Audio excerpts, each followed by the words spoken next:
Well, welcome. Welcome to the Uncle Vigilante show. I'm Uncle V, and I unapologetically cover Epic Cash. I used to have a gold chain with a Bitcoin on it, but now I have a bigger gold chain with no Bitcoin on it.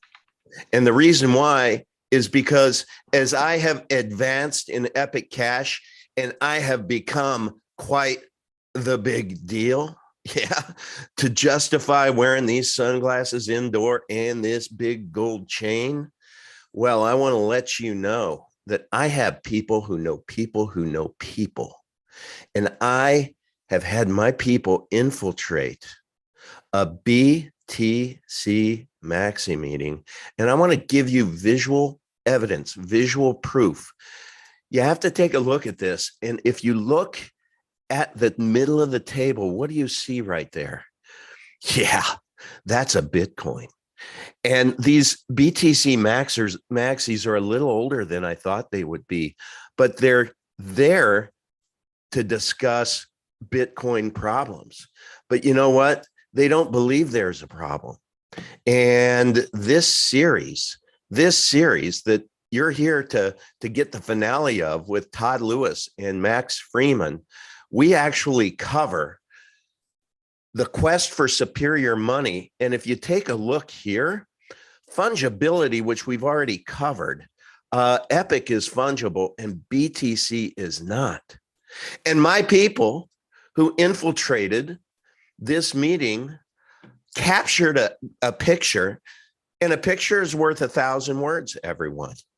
Here it is. I couldn't believe what I saw here, but I have to share it with you because, yeah, I'm a big deal and I have people.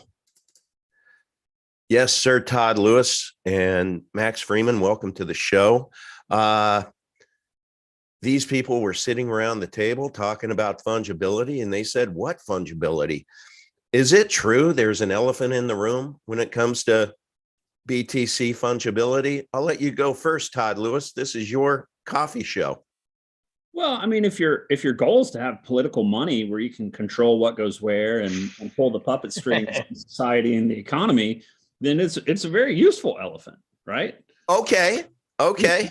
One man's bug is another man's feature. Let's focus on the positive attributes. If you want to be able to crack down on dissidents and police what people can and can't do with their funds, that's a very strong feature. Let's not throw the baby out with the bathwater. Come on. I think you're not looking on the positive side of the situation. Okay. Many benefits to censorship and centralization. Many. You guys are blowing my cover, man. I thought that I could just go full on, full on incognito and come up with something that would be informative to our viewing audience about the elephant in the room. But okay, well, we'll just stop that because I'm out of roll now. I am going to keep the chain on just because to take it off would be a pain in the ass at this point in time. So Todd Lewis, man, we began this series a dozen weeks ago, and we went through that whole interactive PDF for the quest for superior money. And here we are.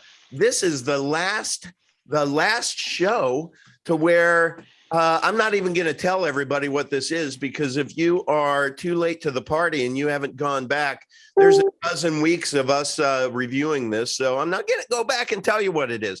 But what you know is that we have some X's and checks where you and I disagreed.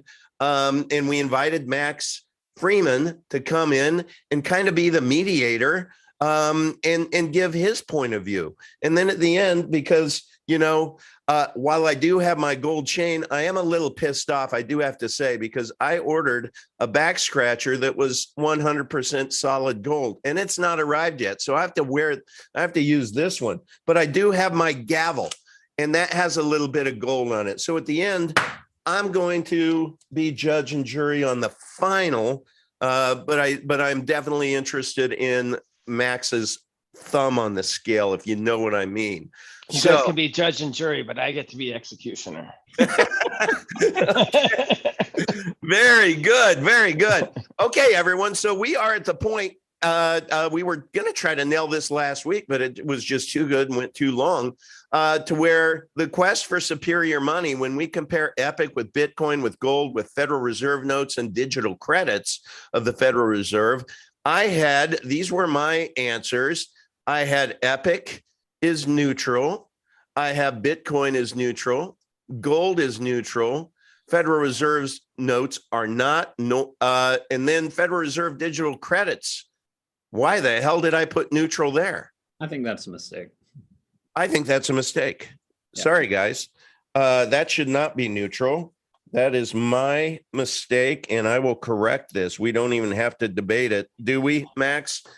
Digital credits are not. No, I have to take a bit of issue with neutrality for Bitcoin Core. Okay. So, because all right. Well, hey, let's just talk about what is neutrality in your mind. Yeah, what's our definition? And I'll go to what we have here, presuming we have something, because we've found that there are many things that we don't have on our definition of terms. Neutrality, is it there? I don't see it. Do I? Yeah, there we are. Neutral, politically, sexually, racially, ethnically, religiously, and ideally neutral. Does not choose sides and is open to be used by anyone. I think that's a pretty good definition. I like that definition, and I completely agree with Max about BTC. Okay, let's go back up. And yeah. I would. To me, that sounds that strays a bit too woke and is a bit too humanities. I like to keep this stuff more sciencey because it's clearer.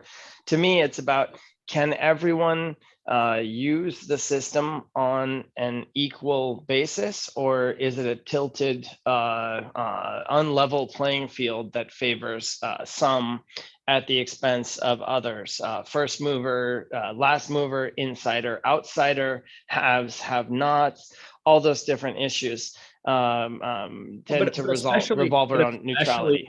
Yeah, but especially political control, right? Especially money is inherently political. It's necessarily so. And so if a group of people are deciding on what constitutes value, for most of civilization, we had non-political money, but it's certainly very interesting to the politicians. It's perhaps the most interesting thing for politicians.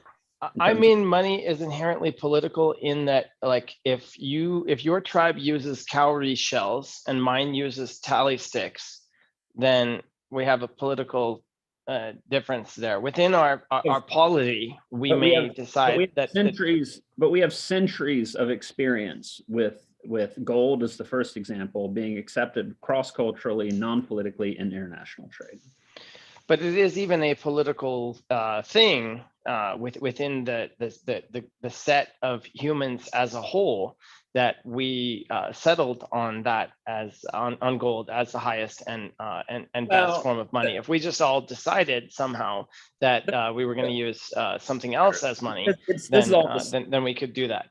This is a distraction from neutrality anyway. That I agree with Max that Bitcoin is not neutral. Okay, I agree too. I don't know why I put that there. We know that concretely from the Canadian example. Yes, we do. You might think that the Canadian, parking violators were vicious terrorists who necessitated a national emergency in Canada, and that's fine.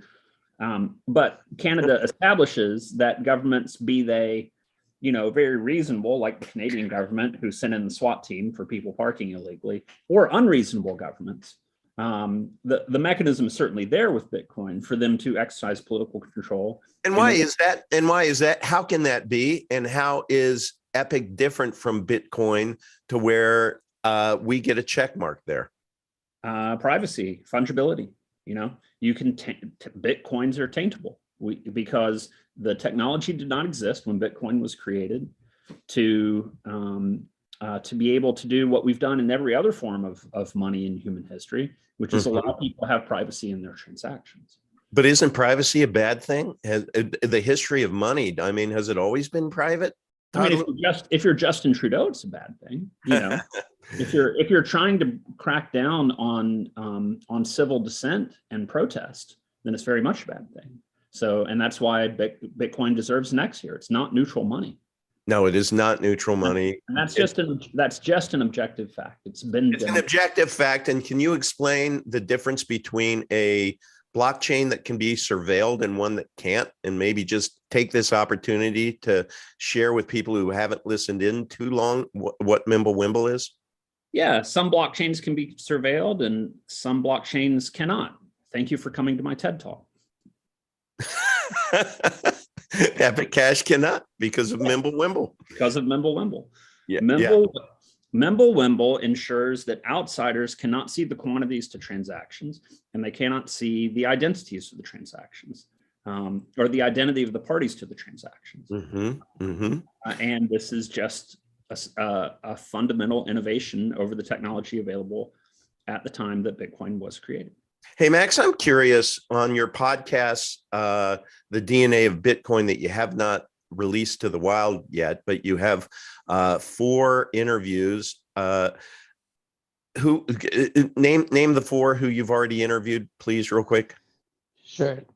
So the first was Kurt Wilkert Jr., Chief Bitcoin Historian at CoinGeek.com. Then the second was Saifedean Ammous, the author of the book, The Bitcoin Standard and Fiat Standard. I had Robert Breedlove and also Mark Cuban.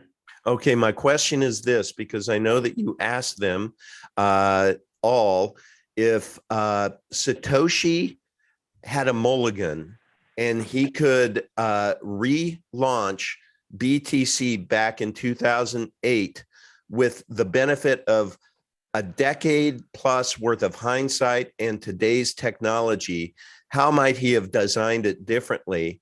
And I'm just curious if any of those thought leaders on Bitcoin answered they would fix the fungibility issue, they would make the transactions private. Did any of them address that?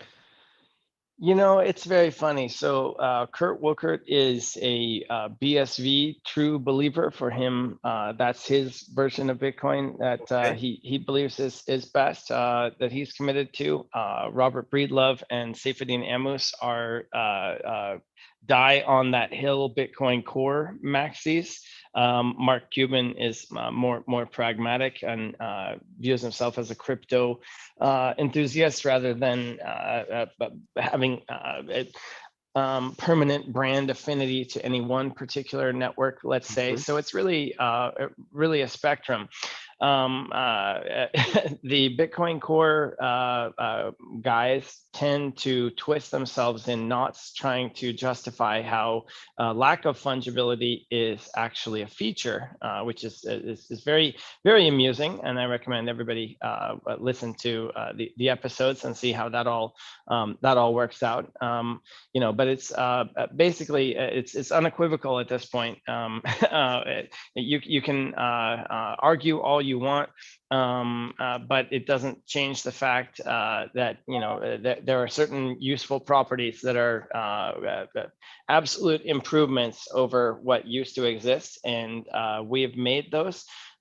So even if it takes people a bit of time to eventually see their way to our way of thinking, eventually they will. It doesn't directly apply here, but I'm reminded of a great Ayn Rand quote that you can ignore reality as long as you want, but you can't ignore the consequences of ignoring reality. So I think Bitcoin Core Maxis are kind of in their privately defined realities, echo chambers, of yes men in fantasy land as as everything falls apart. It's so is it fair? Is it and fair amusing to see? I have an observation about that. Yeah, which is you rarely hear them mustering the courage or the suicidal idiocy to argue that it's actually superior. Right? They'll try to twist away from the conversation. Evasive. Quite bring themselves to say it's the superior choice to put all the quantities in the public and allow tainted. I don't want to. I don't want to spoil it. How would you even make that argument? Right.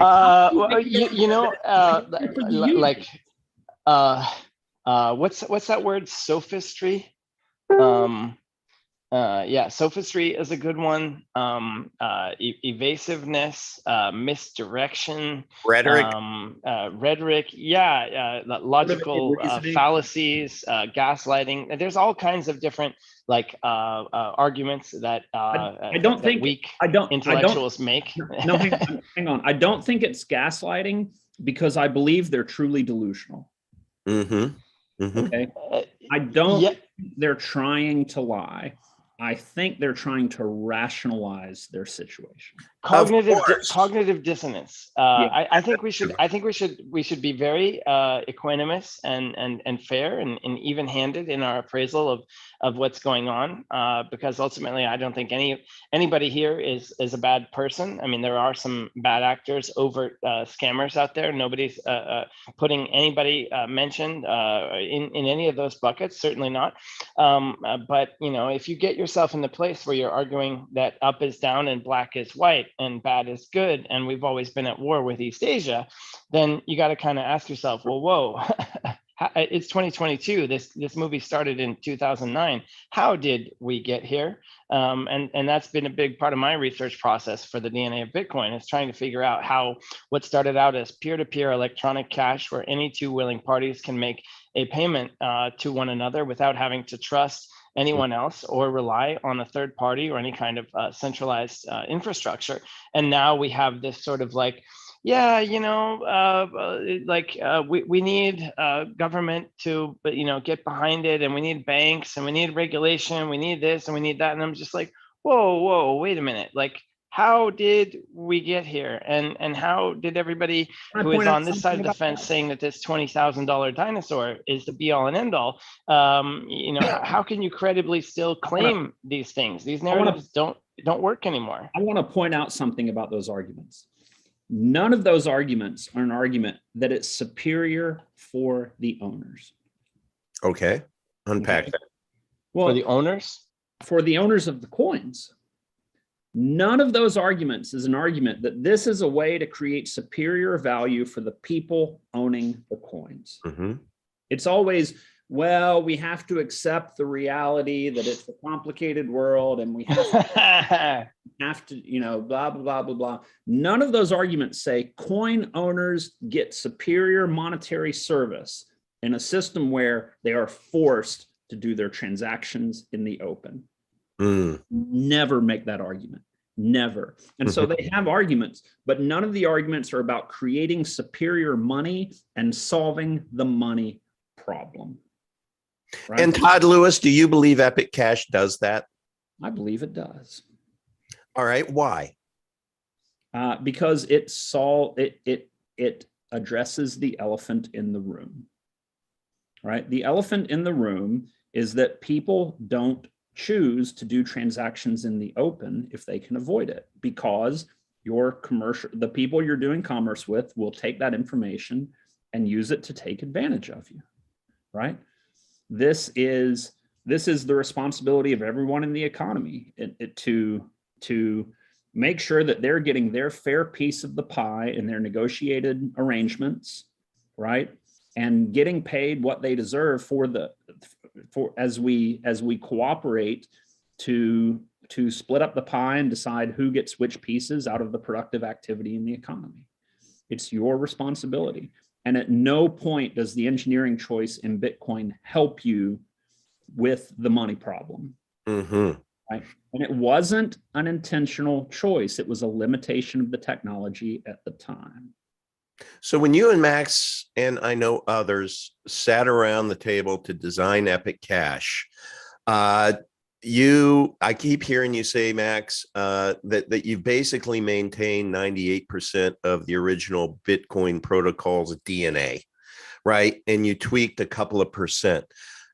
Can you hone in on those 2% that were tweaked? And can you comment if you really, really believe that Satoshi back then, based upon the white paper and based upon you trying to getting inside of his head, Max, do you believe that he would have incorporated that 2% into his original design before release? Without question. Without question. Okay. Yeah, so the design. So I've asked for four prominent guests now.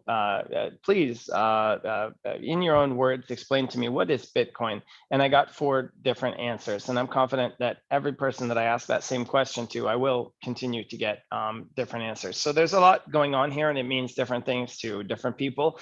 My own personal definition of all the things that are important about the original Bitcoin design, the thing that is most important is that it creates a scarcity standard. It creates an economic paradigm around a scarcity standard with respect to time. So where are we in our journey? Okay, it is July 2022. That means we are at this place in the curve. In Bitcoin Core, that's 19 million coins. In Epic, that's 14.4 million coins.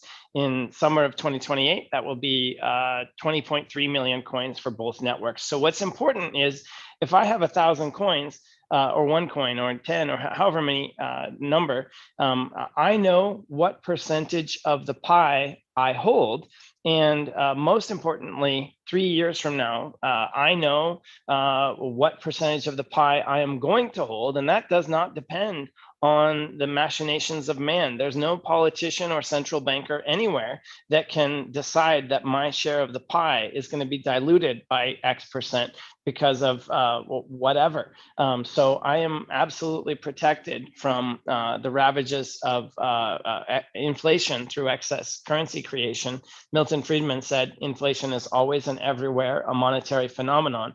So people who are denominating their personal economy in the Bitcoin concept of 21 million know that their piece of the pie is not going to get narrower. The M1 money supply of the United States is currently measured at approximately 21 trillion.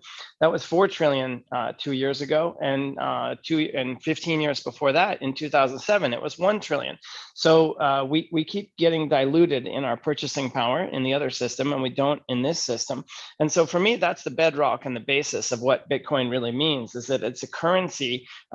It is a unit of account, a unit of reckoning, a fundamental basis of scarcity that I can make economically rational decisions with respect to time and restore what's known as low time preference. It pays to be prudent and save and live below your means rather than bringing consumption forward. So that's the basis of it. All the technical details of the song on the disk, red laser, blue laser, or whatever, in the case of CD-ROM and DVD and Blu-ray, that's all kind of just detail.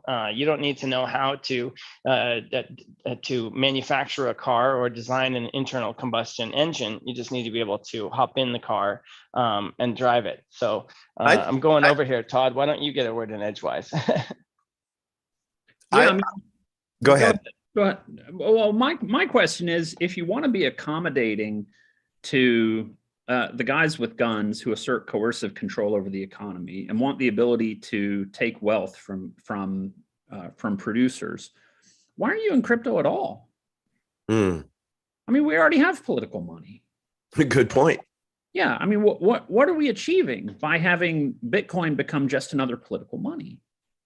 You know what we're achieving? Because 2% of addresses hold 94% of coins, and the vast majority of coins in existence were mined by 64 now people qualify or groups that. of entities. You're talking about BTC, Bitcoin. For Bitcoin Core, absolutely. So the reason that people that people are twisting themselves in pretzels, trying to justify why this is a good thing, is it's quite simply book talking.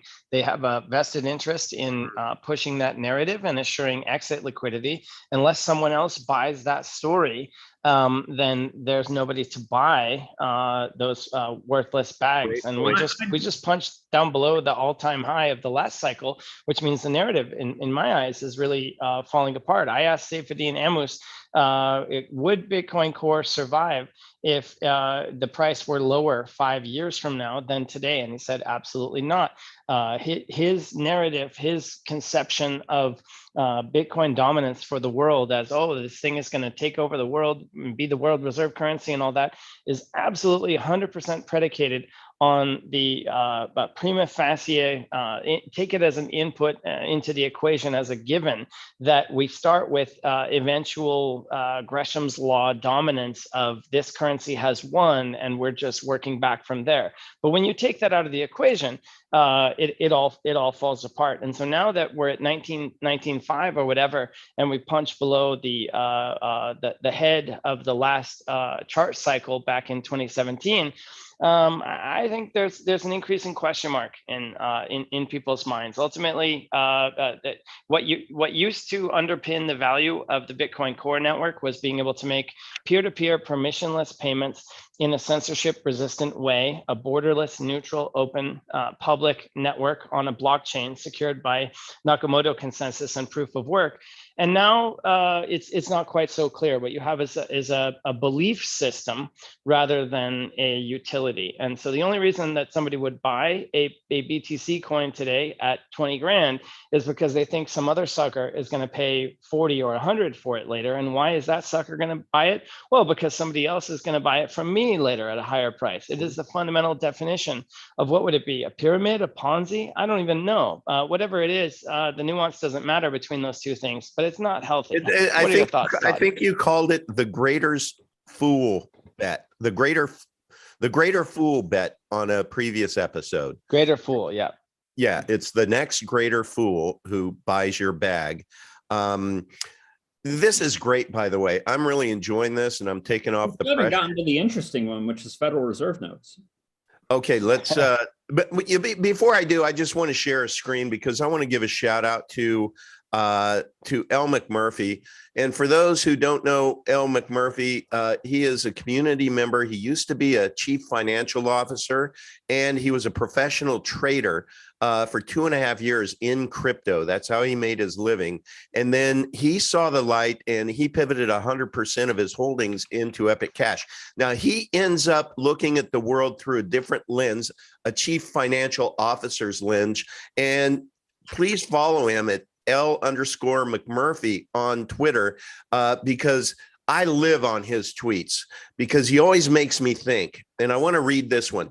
Had you dollar cost average $5 every day since Black Thursday into Epic and BTC, you would have the following results. Total USD invested in Epic, 4,070. Current value of Epic portfolio would be $31,329.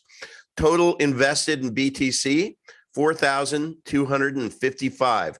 Current value of BTC, 4,059. Max, what does that tell us? Yeah, so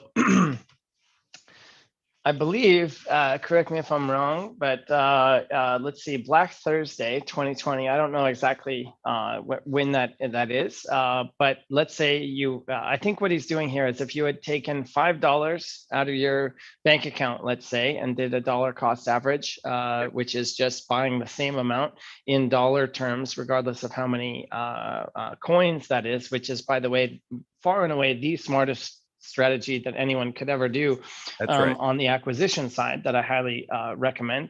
So if you're, let's say you're McDonald's worker, you're making your $10 an hour, and you have your 80, $100 a day or whatever in wages, and you carve out $5 to build your financial future. Let's say two identical McDonald's workers that are socking away that $5 in crypto every day.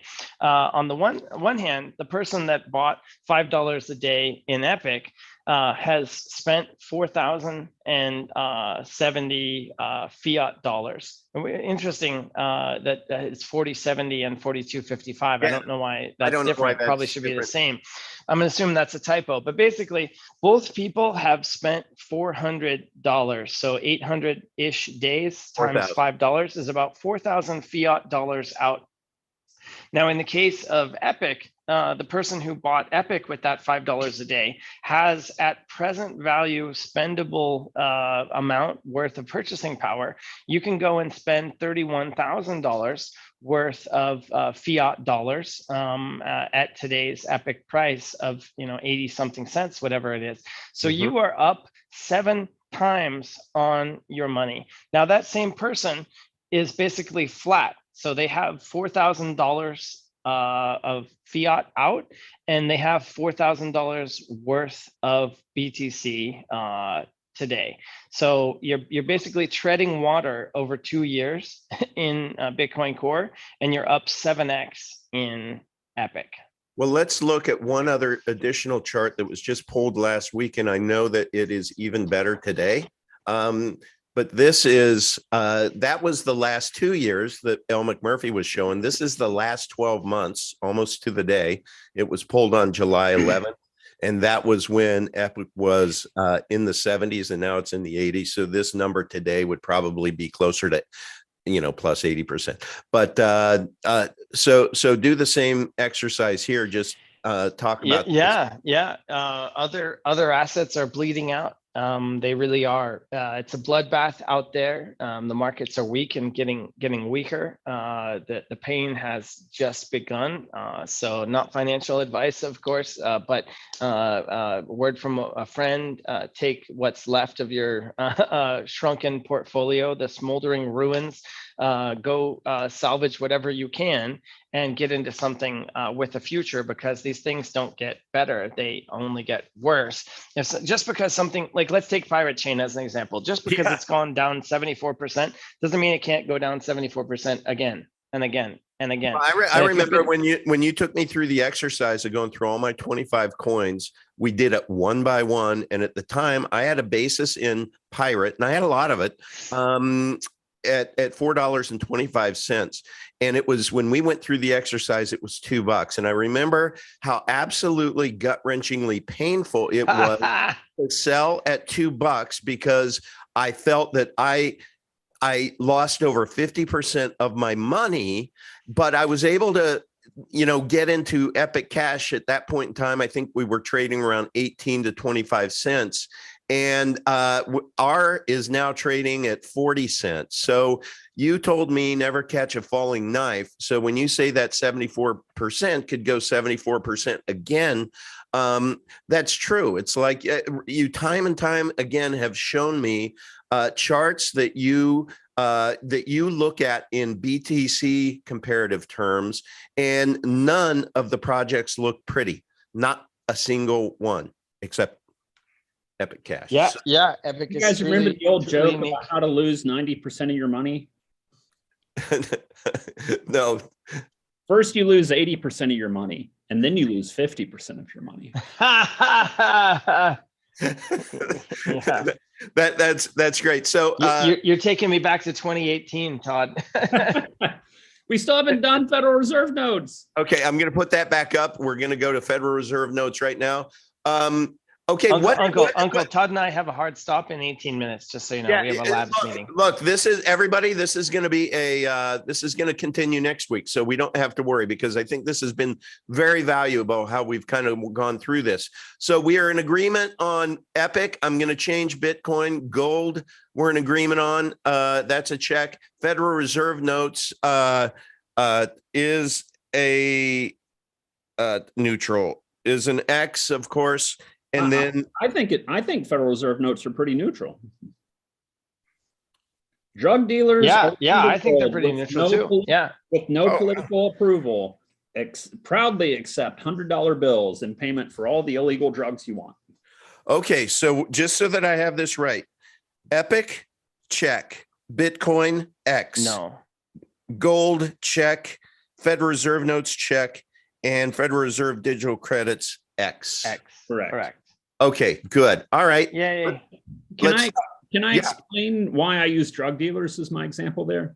Please do. Drug dealers engage drug dealers engage in an honest trade of exchanging money for goods, and you could use corrupt politicians as an example with briefcases full of $100 bills. Okay. But I like to keep it classy.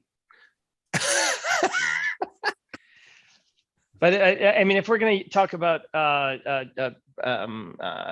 briefcases and dollar bills, you're normally Brazil based. Wouldn't it be like freezers full of physical currency? Isn't that how they do it down there? I couldn't tell you, to be honest. I've never paid off a politician, so I'm from personal knowledge. It's funny in the EUSD white paper when I'm talking about money launderers and criminals and sanctions busters and stuff. If you click the links, I have links in there to like Obama's pallets of cash to Iran and the Hong Kong and Shanghai banking criminals and Citibank in Mexico. I mean, it's amazing. You know, less than 1% of crypto is even potentially illicit transactions by the government's own figures. And yet the competitor's money is as dirty as it can be, but has this air of legitimacy when it really should be the other way around. Well, all I know is we have a new community member in the chat. Naked HD, tired of being alone? Well, help you. Not will help you, but well help you. So any moderators in there, Tillman, I just gave you a wrench. Can you get rid of that trash, please, whenever we see that? Copy of the link for me. Yeah, it does say Todd Lewis.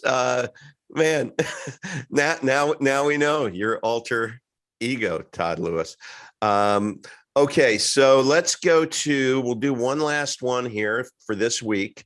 We will go to, okay, I'm going to get rid of these because we've discussed those. And now we're down to eco-friendly multi-algo mining. I had check check for digital credits, and we disagreed. Todd, you thought Federal Reserve notes are eco-friendly. So can you? Well, I mean, if you don't count the $1 trillion a year in the Pentagon's budget, then yeah. But we must count that because depleted uranium is bad. They're the largest. They've been the largest petroleum consumer in the world for almost a century. Yeah. So it wouldn't be eco-friendly. The X is correct. You could go either way. It depends on whether you're just counting the printing cost of the paper or whether you're counting the supporting infrastructure. No, because it takes $1 trillion a year in men with guns. And that degrades the environment quite dramatically and consumes a lot of dinosaur juice. Okay, well, let's just discuss quickly, and this will be it because I know you guys have a hard stop, but just for education purposes, let's forget let's forget these and just focus on BTC versus Epic. Oh, now you're talking. Why are we eco-friendly versus Bitcoin, Max? All right. So the first thing is because of polyphasic proof of work, the multi-algorithm setup. On average, Epic requires about 2/3 less electricity, apples to apples basis, to secure the chain than Bitcoin Core, because at any given time, on average, 66% of our network is on standby, not hashing because it's not their turn for a block. So for those who are new here, Epic currently uses 3 algorithms. CPU runs 48% of the time, GPU runs 48% of the time, and ASIC runs 4% of the time. And if it's not your algorithm's turn, your miner is not consuming power. I mean, a little bit, just in a drip mode, like not nearly as much, just kind of on standby kind of a thing. So the 100% of the Bitcoin Core network is sucking down electricity from the grid constantly to secure the network, which puts a lot of strain on the power grid. And so here you have a lighter energy cost to get that same economic security footprint. But the bigger issue is really the e-waste. So tens of billions of dollars, I'm going to say, millions of units, something like that, of sole purpose, disposable, single use ASICs need to be manufactured and put into production and then decommissioned and then scrapped because they can't be recycled and they can't be used for anything else every 2 to 3 years. So you've got this enormous e-waste footprint related to creating the gear, installing it, maintaining it, decommissioning it, throwing it away, replacing it, all the trucking, all the labor, all the cooling, all that stuff. Whereas with Epic, it's just an app or a program that runs on devices that people already have that they've bought for other purposes, because your computer that you're doing homework on in school can be an Epic miner, or your gaming computer or anything like that. So we have no incremental carbon footprint for our activities, and that's truly unique. And can you explain then when we get to the point to where we can mobile mine? Well, technically you can mobile mine today. What's that do to the footprint? Yeah, well, technically you can mobile mine today. It's just nobody's doing it. A lot of times it's not the tech itself, it's all the pieces around it, the overall experience. I mean, imagine, people with punch cards or like manually inputting ones and zeros back in the 1950s and the early days of computing versus how easy it's gotten now. So the challenge is not at the protocol level so much as the other components of the stack. So setting that aside for now and looking forward to a future where mobile and low-end devices in general are helping to secure the network. What makes that work is the lightness of Mimblewimble. Todd is probably the better person to speak to this, but what I usually reference is it's a 400 gigabyte chain file for BTC. Ours is 2.7.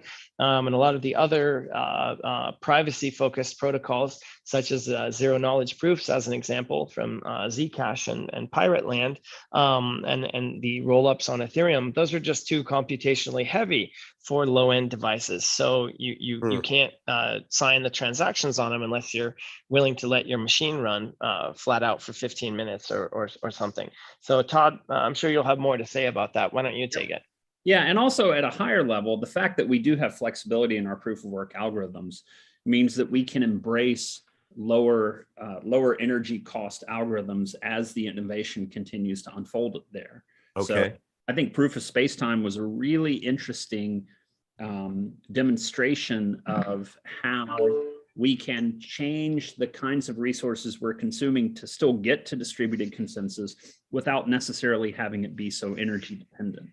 And that flexibility, it helps us with quantum resistance, but it helps us generally in terms of being flexible in the years to come in how we establish distributed consensus while still maintaining the distributed consensus of proof of work that lies at the core of the network being distributed and not being run by insiders.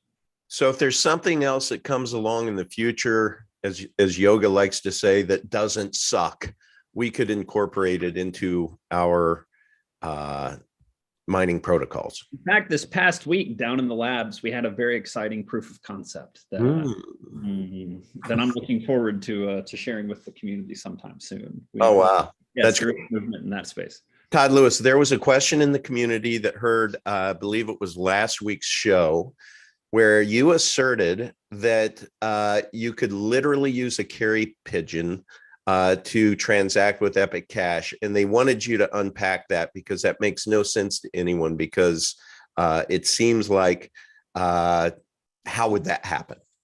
I mean, you print out QR codes on a 600 DPI printer and you tie it to the leg of the pigeon. Okay.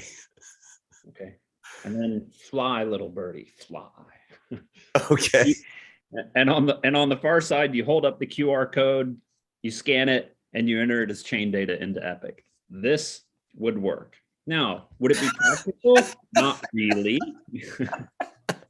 Okay. Okay. Wouldn't really be practical. But Todd, actually, no. I think there is. You're being facetious a little bit, but I think there is a use case to the type of functionality that you're talking about. Because actually, no, Max. I'm using an extreme example to make a point about the possibility. Oh, okay. Yeah, because I've been I'm not- working on some stuff for a long time involving physical, not paper, but polymer substrate I'm with not. QR codes. I'm You know, not where actually. I'm not actually being facetious. Hmm. Right? You literally could do this with the timing. You would have to change around the timing in the chain in order to make it work. But it's not difficult. But could BTC do the same thing? Or any other? They could. They Okay. could. Okay. So this isn't unique to just us. It's not. Okay. But Well, actually, no, I would argue that they could not because there's a cultural rigidity. There's too much resistance I was to just overcome. saying. I was just making a technical point, not a. Oh, social. okay, Right. sure. okay. It's theoretically possible, but And extremely unlikely. Yeah, the fact that we can do it over carrier pigeon, theoretically, it's impractical and pointless, but you theoretically could do it, is a fun demonstration of the fact that doing it over unregulated peer-to-peer radio networks or doing it on thumb drives or whatever. I don't know how you could do it over a radio network because you can't send a QR code over a radio network. You just send the data. Wi-Fi is a radio network, Uncle. Okay. So Okay. Uncle, a transaction is just, think of it as a string of data. As long as you can get a string of data to the other party and they can get it back to you, you can transact. So you could embed like steganographic dots in a JPEG. As an example, you could do a dog whistle, like hidden audio type code in a song playing in the background some way. There are all kinds of ways to. So is this where I've heard you talk about emojis? Sure. That's a little something different. So basically, like, but Max, it is the same principle. It's just data. Okay. Yeah. So specifically what we're going to do with emojis is right now the file transaction method, you have to like download and save it. And then what if it replaces, the file name with a different ending and so on, and somebody copy paste with a different character at the end. It's very error prone. So what we came up with is an idea to essentially compress that data that is represented in the two different halves of the transactions into an emoji string, because one smiley face cucumber can represent more data. It would take more space to represent that data as ASCII characters than the corresponding emoji. So it's kind of a form of compression. And it really solves UI problems, because if you think about an exchange withdrawal, like Bitmart was completely incompetent, but let's pretend they weren't for a second. A type of flow that we can enable once we have this is you want to withdraw from an exchange. Okay, copy paste this string of emojis into your wallet. Copy paste, boom. Now I get a string of new emojis. I'm going to paste that back to the exchange. Okay, you got them. Boom. Now it's connected to the chain. That type of user interface innovation is possible once we have that. Max, last question. Last night, you and I were on a live stream on fakeologist.com or fakeotube.com, and it was a really great interview. Thanks for pinch hitting last night. But you said something that confused the hell out of me when we were talking about ASICs miners. I thought we had 4% of our mining dedicated to ASICs, and you said, no, we don't support SHA 257 or something like that. Why do we have the 4% ASICs then in our material? You want to take that one, Todd? No, this is your baby. Okay, so ASIC just means application specific integrated circuit. That is the name of the type of hardware that the algorithm runs on, or best runs on. Let's say in the case of Bitcoin Core, it uses an algorithm known as SHA 256. Which is one that runs much better. You can run SHA 256 calculations on your phone or desktop PC. It's just going to be millions of times faster on the special purpose ASIC. So practically speaking, nobody does it. Our ASIC algorithm is called cuckoo cycle, which is a different type of algorithm that basically SHA-256 generates a lot of heat as the CPU runs faster and faster. Cuckoo cycle is memory bound, which means that to get more performance, you need to put more memory on it rather than have a faster chip that generates more heat. So it was an interesting research direction. Doesn't look like it has lots of legs in the market, so probably doesn't have much of a future.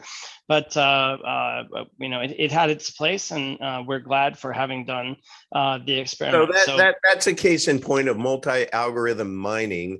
You can incorporate some, and if it works and if it looks like a winner, you can either expand that percentage to a wider extent, or you could get rid of it altogether, correct? Yeah, so when we started, we had 38% for GPU and 60% for CPU. And then we, as a community, ended up getting to the conclusion that it would be better at 48 and 48. So we made that switch. And then going forward, really, it'll be up to us to decide how to best spread out the hash rate and decentralize the network. So we promised in the way. There could be a future to where we would not have the 4% ASICs at all. And maybe it ends up, let's just saying, splitting some of the 48% up to where you might have 8% mobile, right? Or we don't know what apocalypse arrives and we dramatically pivot our POW. And we survive. Say that again. I'm sorry. I said, or the quantum apocalypse arrives, where quantum computing undermines some of the core assumptions behind how cryptographic algorithms work, and epic cash pivots to crypto-resistant algorithms and survives, and the other chains cannot pivot, and they don't. And the other thing is, imagine if we go to an energy constrained environment. We all remember the OPEC crisis of the 70s.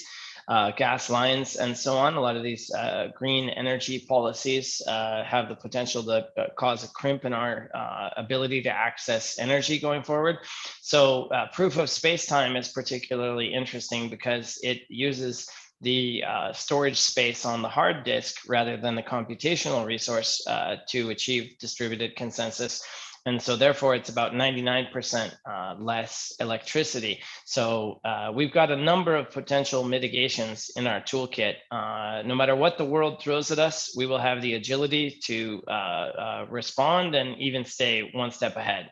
So this is where I exemplify my love for you two. I know you have a hard stop. It is 12:01, so you're probably a minute late to your next call.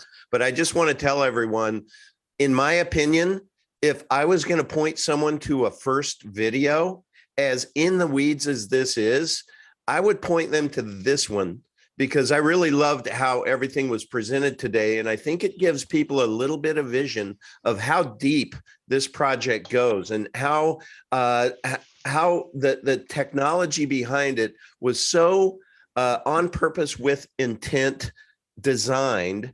And this has been one of my favorite live streams, guys. I really thank you. And I don't give a crap we didn't get through it all today. I don't give a crap if we get through the rest of it next week. I think maybe we take 2 more, and people are loving this. So everyone in the chat, thank you. Appreciate you coming in. Todd, Max, have a great rest of the day. Get on to that next call, and gonna love you and leave you. Likewise,